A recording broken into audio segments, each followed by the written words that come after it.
When you've been thrown into the deep water, you find yourself alone, lost and confused, looking for a light. What luck! A light to guide you back to the shallows, to the world that you know, or not.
Hydraulics.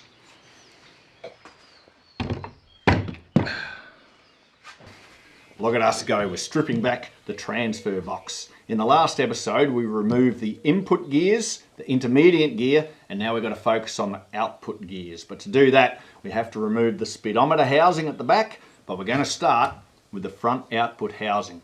So what components do we expect to find in here? We're going to find the front output shaft, of course, and also 3 different linkages. Now the first one, closest to us on the inside, is the high-low selector. You can see it extends all the way to the back of the transfer box, and there's a fork in there that drives a little dog clutch backwards and forwards onto either high or low range. Now that is driven by this lever, and the pivot point's down there on the bell housing, and it's connected to the shaft via this little linkage here. So when you push forward into high range, the shaft will be pulled forward, and when you drag it back, the shaft in turn into low range will be pushed back. Quite simple. In contrast, however, is the 4-wheel drive selector linkage. That connects to a thing called a locking peg, and the pivot point is in the center. So when you push down on the lever, it will lift the locking peg. The second linkage, which is on the outside, is the 4-wheel drive selector. And on that is a spring-loaded fork that drives a dog clutch. When it's in the backward position, it's disconnected from the front output shaft and you're in 2-wheel drive. When it is thrown forward, it connects with the shaft and you're in 4-wheel drive. Now the stubby little central linkage, that connects the two together, and on it is a hole that the locking peg can drop into. Now your four-wheel drive selector lever has a spring on it, and it makes the lever always want to push up, and that means driving the peg down. Now the peg generally lives in its little hole, locking the central shaft and creating a set pivot point between the two outer shafts. So when you drive the selector backwards into low range, the pivot drives the four-wheel drive shaft forward, throwing the dog clutch onto the output shaft, and you're in four-wheel drive. When you push forward into high range, the pivot drives the selector shaft backwards, disengaging the dog clutch from the output, and you are in two-wheel drive. If you want all four wheels working, you push down on the yellow knob, releasing the locking peg, allowing the springs to drive the dog clutch forward and re-engages the output shaft. So there's no option for two-wheel drive when you're in low range. The option is only when you're in high range. Okay, let us begin by taking off the housing. Right, I'm going to use my powerful fingers to take off this front output flange. Yep, super strength.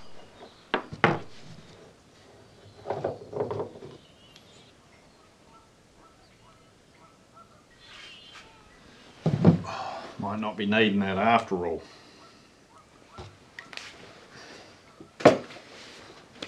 Okay, remove our locking peg. A little screw off the top. Then we'll get off our dust cover. Bought some Whitworth spanners, they fit.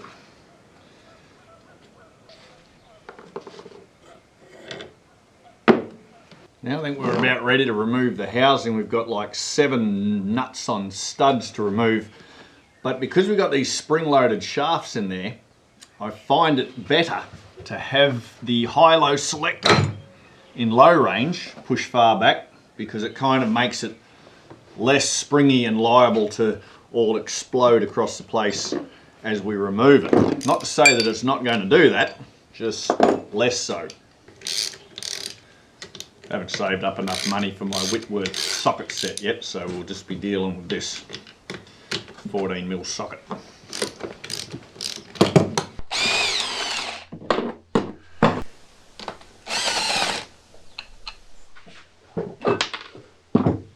Now, this one here, our four-wheel drive selector shaft, is going to want to bounce out. So we'll just have to see if we can hold him in place.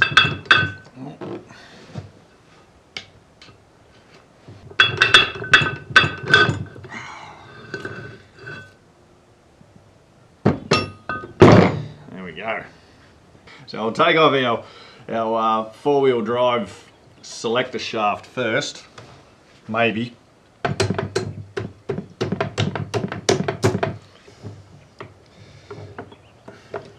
There we go. And our dog clutch.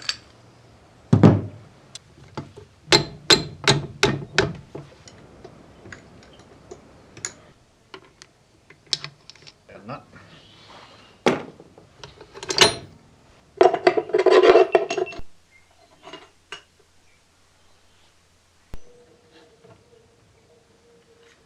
Well, now we have all of our stuff sprawled out over the deck, we can examine them, starting off with the front output shaft, which to me looks in very good condition. I don't see any excessive wear on either end, and that's the oil thrower right there. In fact, most of the damage to the four-wheel drive components on this vehicle have not been through abuse, but through lack of use and the corrosion that's set in. Next, we have our high-low operation lever. All right, we have some corrosion on it and some pitting, and so to me, as it's not that expensive, I'm going to replace this entire shaft. Next, we have our four-wheel drive selector shaft. Now, in previous discussions, we talked about why the four-wheel drive selector lever was in such bad condition, so bent out of shape. So it is that it was, the mystery now solved, that it was difficulty in getting it into four-wheel drive. Now, by pushing hard on this and by putting WD-40 into the front dust cap, those techniques were not going to solve the problem because it was too far back. This sliding fork was seized to the shaft in the backward position. So this vehicle was in two-wheel drive regardless of whether you're in 4 high or 4 low. You're in two-wheel drive. So we saw this.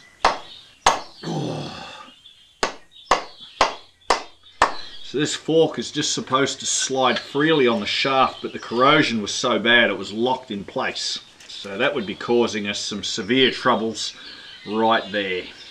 Yep, with a bit of hammer work we managed to free it up and now it slides as it should. However, noticed all the corrosion on this shaft, and so the fact that it's seized up the once indicates to me that it'll probably do it again. So we're also going to replace this shaft as well. So next we have to remove this nasty big circlip from the front. Then we can turn our attention to the rear of the transfer case and take off the speedometer housing at the back.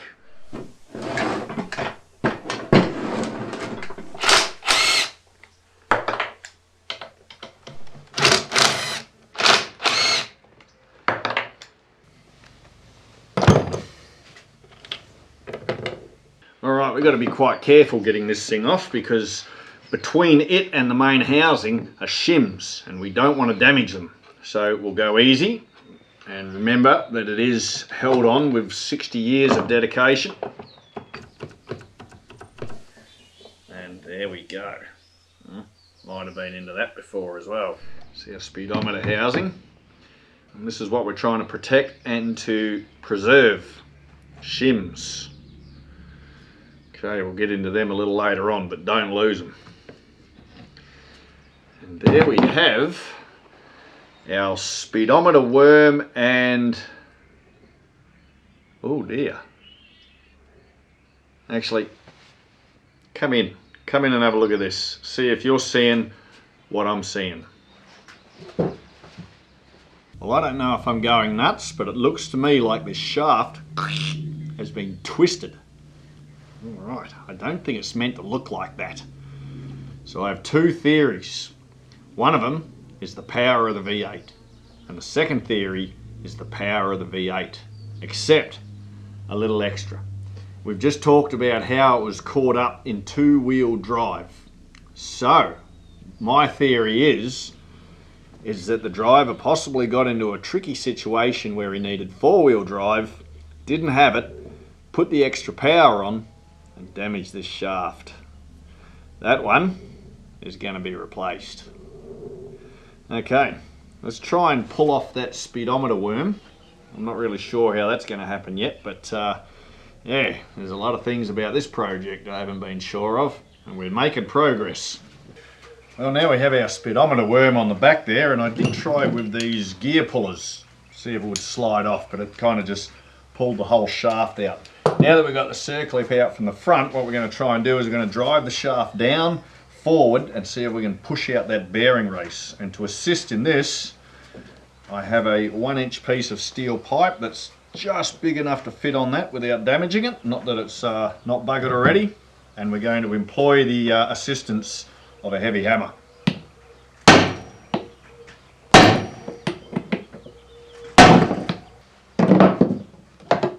Aha! One speedo worm.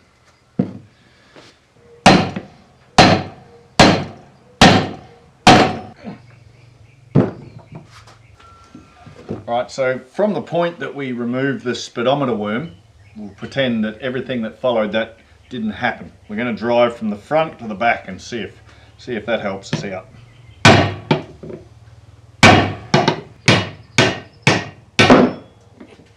There we have the rear housing. Now we have to be careful here because we have to protect the shaft sticking out the back.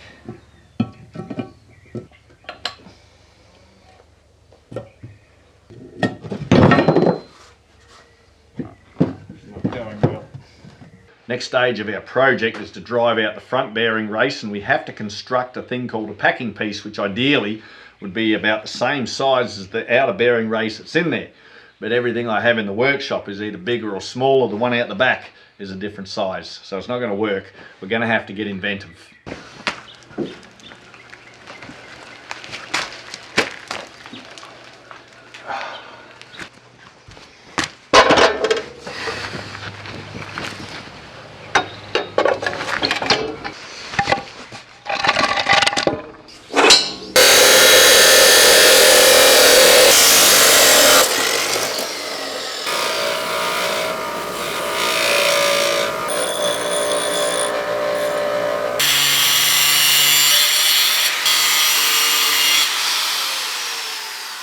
have here our finished product. Yeah, we've got it cut a little bit so I can slip over the shaft. It is a little small.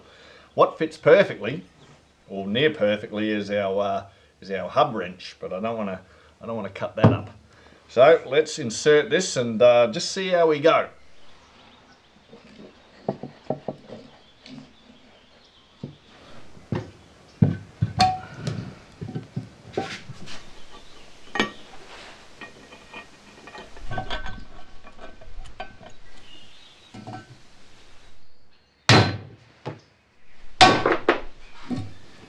Oh,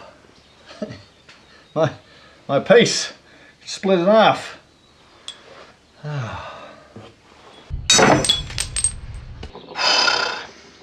Alright, well that didn't work. I think my next course of action is going to be with a selection of chisels. I'm going to try and release that bearing and see if I can slide the gears off, and we'll tap out that casing later on.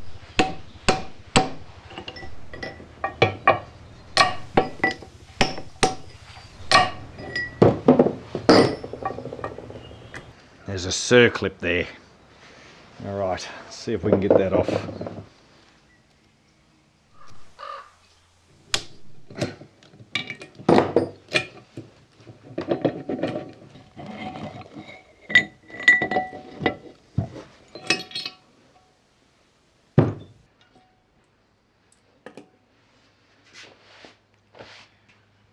Well, it's not how you're supposed to do it. It's the way we did it.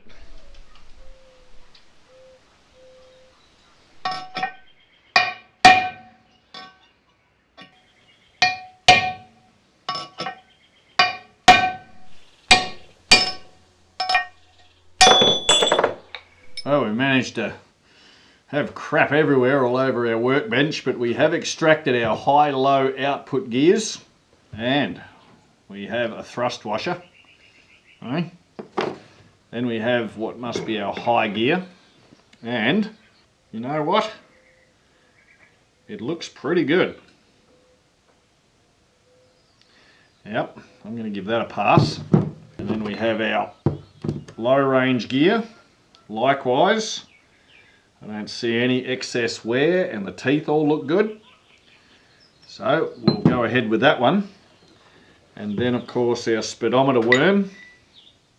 Don't see any reason why we need to replace that. And the shaft, I'm guessing, isn't supposed to look like that. I'm guessing it. I've ordered another one. It should be here in about a couple of years. And I'll be horrified if that twist is actually in it on purpose. So there we are. At this point on, we have to go ahead and clean everything as best we can. So there's going to be lots of wire brushes, and there's going to be lots of gasoline and degreaser. And of course there's going to be barrels of really hot water with lots of truck wash in it. Have everything spick and span, and when all the parts turn up, which will be a long time from now, we shall reassemble. We're going to call this an interval.